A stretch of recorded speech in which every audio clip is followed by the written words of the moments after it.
A Boise couple is anxiously waiting to get off of a cruise liner that's been hit by the coronavirus. We first spoke to Pam Barnhart and her husband on Sunday when their ship was idling off of California's northern coast. The Grand Princess just docked in Oakland yesterday.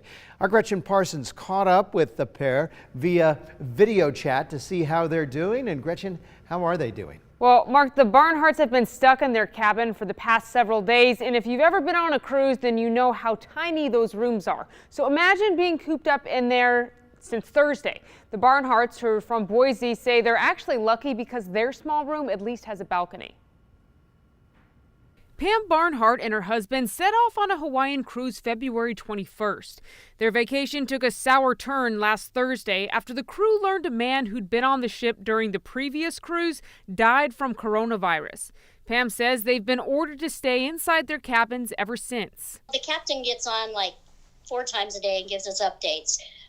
They're very vague. Since the Grand Princess cruise ship docked in Oakland yesterday, Pam says about 400 passengers were let off and everyone else is expected to disembark by Wednesday.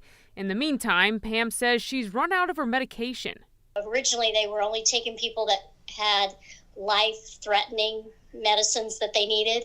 And I'm sure don't care that I need heartburn medicine or thyroid medicine. Pam also says what was once a fine dining experience on the Grand Princess has gone downhill quickly. I'm thinking they were serving us the last of what was left. You have to answer the door with your mask on. They knock on it and then leave.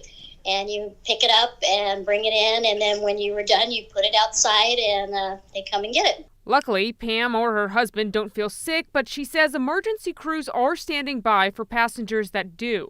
There are like 20 ambulances out there, so apparently they're going to take our temperature and test us, and I guess if we had a temperature, they would take us away in an ambulance. Once the Barnharts get off the ship, unfortunately, their trip is far from over.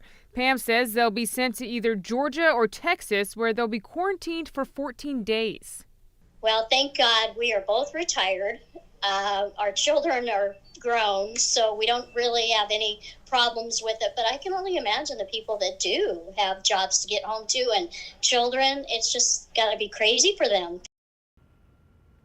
Well, I actually just got off the phone with another woman from Boise, Darla Kurtis. She's also stuck on that same ship, and she agreed the food recently is not good. You can take another look at that in the picture behind me. Darla says while she doesn't drink alcohol, the cruise is still serving alcohol, and she says she knows that because people have been getting a little bit rowdy on the balconies.